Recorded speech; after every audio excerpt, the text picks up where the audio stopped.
Back in the game.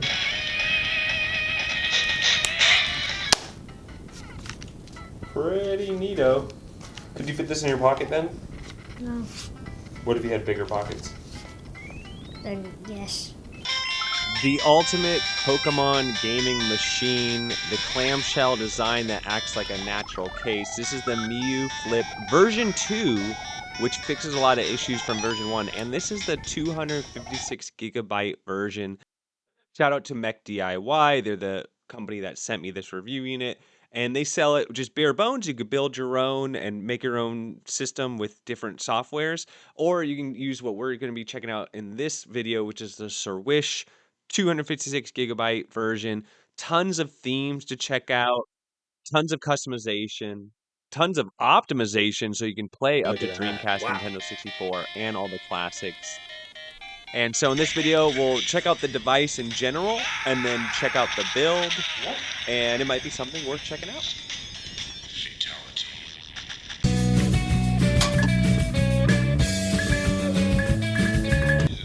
We're starting the review off today with some gameplay. So first up, PlayStation 1, Bloody Roar 2, a game that's not super easy to emulate, but as you see here, it has the background music, it's running just great, no lag, fills the screen up, nice aspect ratio on this, and with the analog sticks, Should I shoot him? nice How many little fireballs nice should I little shoot? bonus. You should Moving on to shoot them Super at Nintendo, the another system where you Koopa could Troopas. use the analog sticks if you wanted to, but the D-pad on this was great.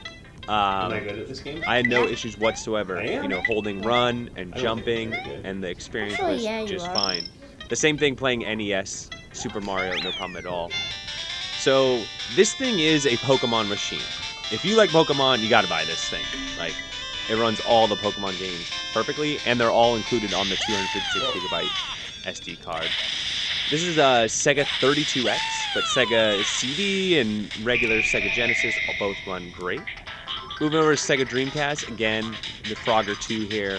No issues whatsoever, no lag. It actually fills the screen quite nicely, and Now, what do I do? thought it ran great. No issues there whatsoever. You can watch videos on here too. Just remember there are going to be those black bars on the top for widescreen.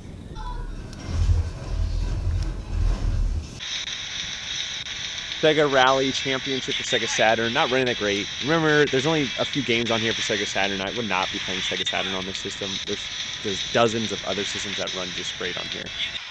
Here I had the Pro Horizontal compared to the Miyoo Flip V2, and the Miyoo Flip actually performed better in PSP, but both of them have to enable frame skipping, 1x resolution, and it's barely playable. You also notice those black bars on the top and the bottom of the screen because it runs in widescreen. So here it is, very well packaged. There's the box, and then the box comes with this case. When you open the case, you get the memory card, depending on which model you buy. You got the screen protector, you got the USB for ROM transfers, back, front, that's just a little. And then it has a little screen protector you got to take off. Then you got the dual analog sticks. So there's a big difference between a horizontal and a square clamshell device. The analog sticks on the clamshell are going to be recessed, and then you're dealing with a widescreen versus a 4:3 aspect ratio. So depending on what games you're playing, and depending on how portable and pocketable you need it to be, I would definitely start there. The other big thing to notice is the D-pad's a little different size on this one compared to some of the other handhelds I've seen, but it was, to me, it was not a deal breaker. It was totally fine. So for the D-pad test here, you can see diagonals work really well. Zoom diagonal. So as far as the game selection, I mean, you are getting this thing because it has the analog sticks. Now, as of me recording this video, they're making a mini version of this where they'll make it even smaller and get rid of the analog sticks. And that might be the way to go if you're not going to be using the analog sticks.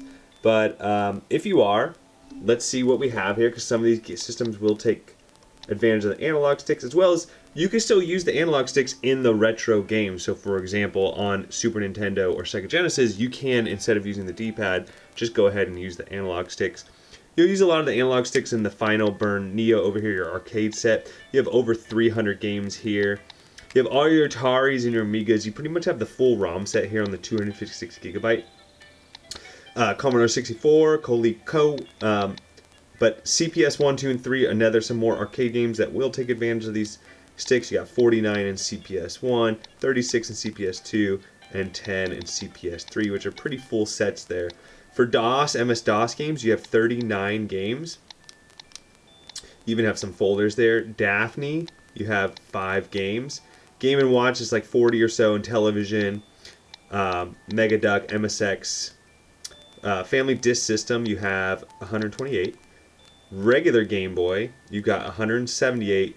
Plus, you have some extra. You have 43 in modern, 322 in others, and 4 in translations. Moving over to Game Boy Color, you have 118 games. And yes, you have Pokemon Crystal, Gold, and Silver, and even Pokemon Puzzle, and Pinball, and the trading card game. And I think if we go to the top of the list in Game Boy, there's some folders there. Let's see. Yep, you got Hacks, Modern, Others, and Pokemon Hacks. So Pokemon Bronze, Brown, Coral. So some fun hacks to play there.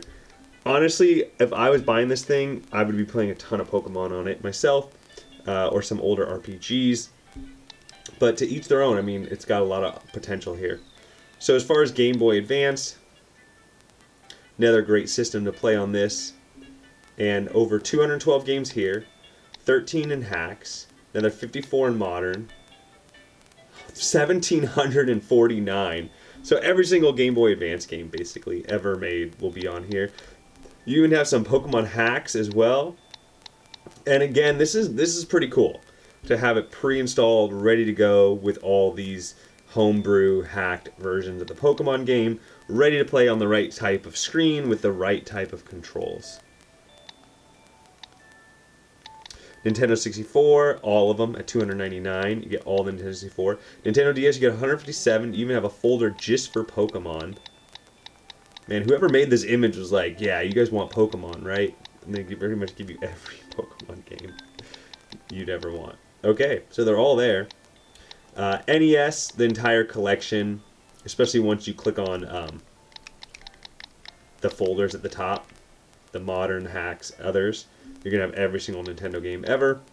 Pokemon Mini, you got 10 games here. Super Nintendo, again, you're going to run into the folders at the top, but between all that, you have over 1,000 Super Nintendo games. Virtual Boy, 29 there, with another 26 in modern. Neo Geo, another system that will take advantage of the analog sticks. A lot of fun games, will run at full speed, cool collection. Look good on this screen. Over almost 300 games there. Neo Geo Pocket Color, Open Bore, PC Engine, PC Engine 80, PC Engine CD. You got 72. PlayStation 1, you have 148 here, 148 PS1 games, so that's quite a bit. PSP only 60, but again, it's not going to run that great anyways. I'm not mad at that at all. And it's only a 256 gigabyte SD card. Scum VM, what do we got here? It's scanning for the games, over 60 games there. 32X, the entire selection. A Sega CD 46, all the good games.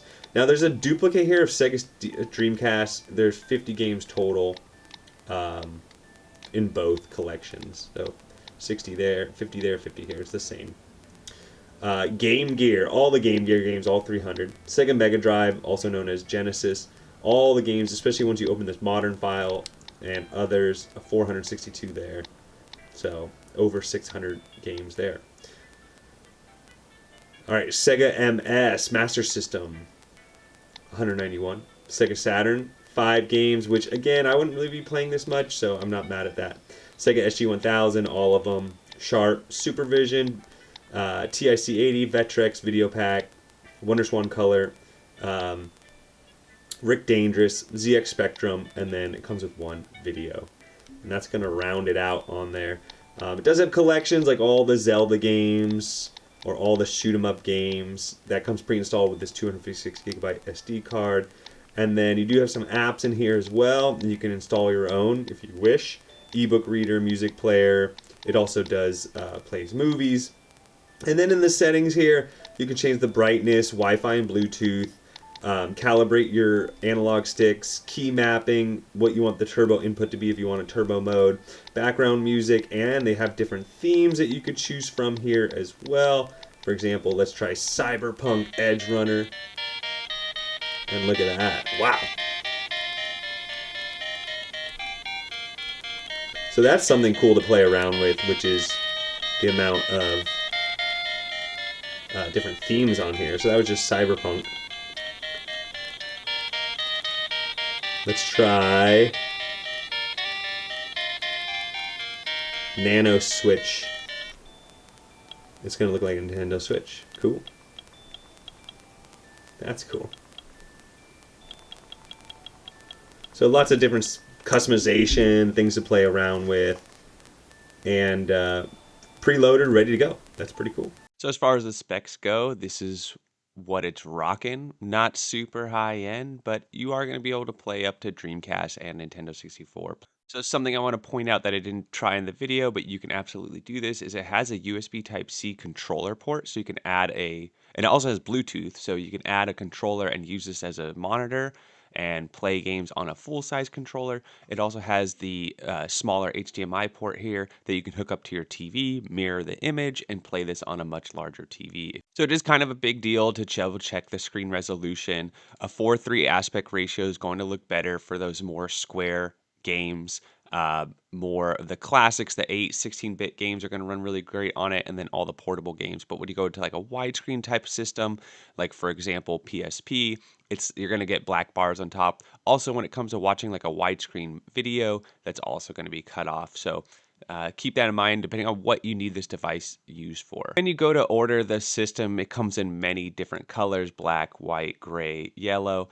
And then you could get it with no game card and just build your own online, get your own micro SD card and build it. You have the choice between the stock OS, or you could do a custom OS of some kind.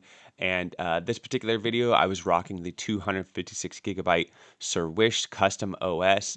And yeah, it's really, really well done. And I agree that from the stock OS, that you will get better performance on this particular operating system when it comes to Nintendo 64 and Dreamcast. It's just a much more optimized experience. So you could do that all yourself, just download an aftermarket one and build it. But if you're lazy or you just want it ready, set, go, this might be a good option for you. And then it comes in different sizes. 64 gigabytes going to have way less games. 128 is kind of a middle point, and then 256 is going to have the most games. But typically, the more it's not, a lot of these 8-bit, 16-bit games, like you can load a ton of those on the smaller cards. So it will have a lot if you want the older, like 1990s systems. The 64 gig is going to have most of those. For my final thoughts, if you like this clamshell design, if you need something pocketable, you're going to be playing Pokemon games or just games in the 8 to 16-bit era, look no further. This thing is just awesome. There's a reason why Game Boy SPs are still popular today. To have one with a better battery, better screen, and thousands of games in your library, it's awesome. Now, what are the cons? Me personally, I prefer a horizontal design. This is kind of cramped for my fingers. I like a little bit more horsepower, so I'm willing to spend a little extra dollars to get something a little nicer. But for the mid-range, it's made out of plastic. These things are mass-produced, don't get me wrong. But it's a solid unit. And again, if you're going to be playing Pokemon, or like the use case for it fits exactly what you need it for, I think it's a pretty cool device. So that's what I think. Let me know what y'all think. Don't forget to like and subscribe, and we'll catch you on the next one.